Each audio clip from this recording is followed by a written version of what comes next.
স্বামী গেলে স্বামী পাইবা, স্বামী গেলে স্বামী পাইবা, এমন স্বামী পাইবা না, এমন স্বামী পাইবা না। ও আমার প্রাণের বন্ধু রে।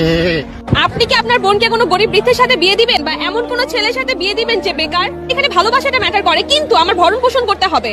ভালো যদি বাসতে হয় তোর মারে ভালোবাস, ভালোবাসলে আপনার বাবাকে ভালোবাসুন। বাপ মারে কান্দাইয়া ভাগ্যা বিয়া বইয়া কুড়ু যাইয়া কো আমি নিজে বিয়াইস একদম দাঁত ফলাই দেবো এটা পুরো পরিমাণ ফলাফান একদম কথা বিয়া করবো বাপ মার অনুমতি নিয়ে সুন্দর করে করুম। কথা বলেন ঠিক না বেঠি? বাপ মারে কান্দাইয়া তুমি বিয়া বসবা, তুমি কাগজ লিখে রাখো, তোমার চোখের পানি ভাসতে ভাসতে নদী নালা হবে, কেউ দুঃখ বোঝার কেউ থাকবে না। আমাদেরকে বারবার চ্যালেঞ্জের মুখোমুখি করানো, আমাদেরকে জবাবদিহির আওতায় আনা। আপনারা আবার মাঝে মধ্যে সম্মানিত দর্শক, মুস্তাক তিশার একে একে সব গোপন তথ্য ফাঁস হয়ে যাচ্ছে। সম্মানিত দর্শক, ইতিমধ্যে কিন্তু এই ভিডিওতে আপনারা দেখতে পারবেন এবার মুস্তাক তিশাকে কঠিনভাবে ধুলাই দিলেন তাহিরি হুজুর। সম্মানিত দর্শক, এবং কি অন্যদিকে ব্যারিস্টার সুমনও এবার কঠিন হুঁশিয়ারি বার্তা দিলেন মুস্তাক তিশাকে। ইতিমধ্যে কিন্তু এই বিষয়টি সোশ্যাল মিডিয়ায় জোরের গতিতে ভাইরাল হচ্ছে। সম্মানিত দর্শক, চলুন এই ভিডিওতে আমরা দেখে আসি তাহিরি হুজুর এবং কি ব্যারিস্টার সুমন মুস্তাক তিশাকে কি বলেছেন এবং তার মুখ থেকে আমরা সরাসরি শুনবো। তাই ভিডিওটি না টেনে সম্পূর্ণ ভিডিওটি দেখবেন। চ্যানেলে নতুন দর্শক হয়ে থাকলে অবশ্যই চ্যানেলটাকে সাবস্ক্রাইব করে আমার সাথেই থাকবেন। সম্মানিত দর্শক, ভিডিওতে একটি লাইক করে চলুন মূল ভিডিওটি আমরা এখন দেখে আসি। বাসতে হয় তোর মারে ভালোবাস, ভালোবাসলে আপনার বাবাকে ভালোবাসুন, বোনকে ভালোবাসুন, নসলকে ভালোবাসুন। ভালোবাসার কোনো সংজ্ঞা নাই, হৃদয়ের প্রতি হৃদয়ের আকর্ষণকে তো ভালোবাসা বলে। আরে ভালো লাগার ভালোবাসার সংজ্ঞা পোলা পান জানে না। ভালো লাগা হইলো এখন তোমার সামনে আমি আসি, গেলে গেছি গা। আর ভালোবাসা হইলো হাতে আংটি ছাইরা যাইতে মনে চাই না। এটা কোন ভালোবাসা? এটা তোর মতন লুচ্চা ভালোবাসা না। এই নোংরা ভালোবাসার কারণে প্রত্যেকটা বাপ মা চোখের পানি ফালায় কাঁদতেছে। ক্লাস 8 এ উঠতে হ্যাঁ মোবাইল নিয়ে বাচ্চাটামি শুরু করছে। হ্যাঁ জড়াই গেছে গা, হ্যাঁ কামকু কামে জড়াই গেছে গা। প্রত্যেকটা বাপ মার চোখের পানি ফালায় কান্দাইতেছ।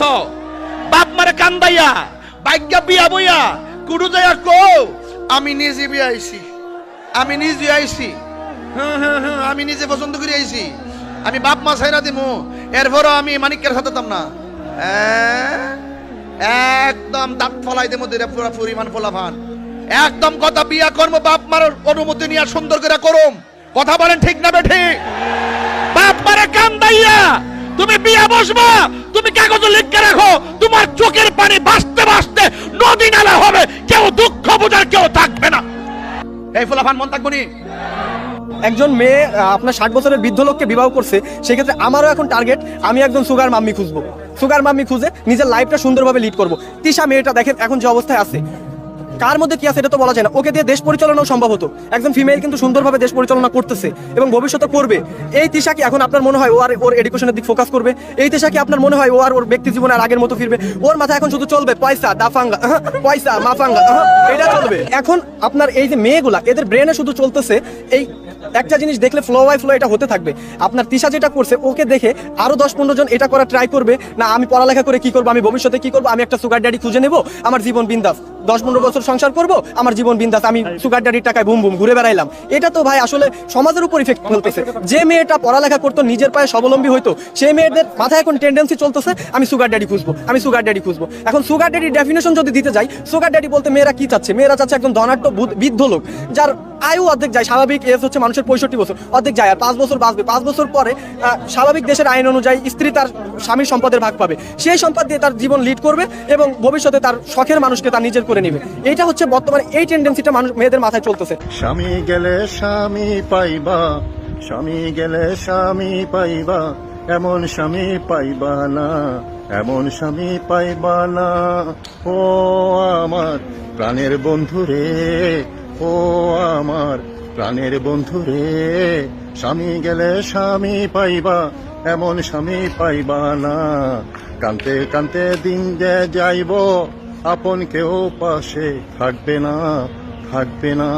ও আমার প্রাণের বন্ধু রে, ও আমার প্রাণের বন্ধু রে।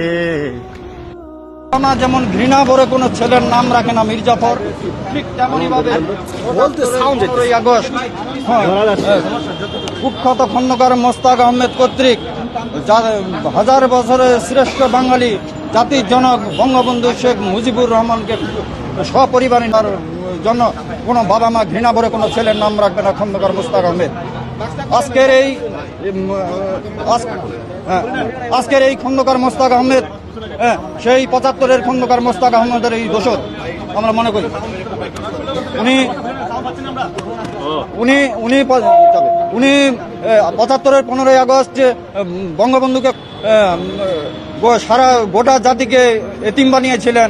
আজকের খন্দকার মোস্তাক সেই একই ধারায় জাতির কন্যাদেরকে অপহরণ ব্ল্যাকমেলিং করে সেই খুনের ধারা যেন অব্যাহত রাখতে চায়। আর তারই অংশ হিসাবে আজকের আমার এই মেয়ের অপহরণ এবং জিম্মি। এই খন্দকার মোস্তাক আহমেদ এর ইতিহাস আপনারা মতিঝিল এলাকায় বিভিন্ন মানুষের সাক্ষাৎকার নেবেন, বয়োজ্যেষ্ঠ মানে, তাহলে তার প্রকৃত ইতিহাস জানতে পারবেন।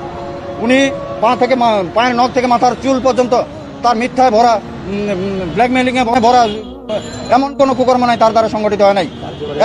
এক পুলিশ অফিসারের মেয়েকে তখন জাতীয় পার্টি ক্ষমতা ছিল, উনি অবিভক্ত ঢাকার 33 নম্বর ওয়ার্ডের কমিশনার ছিলেন।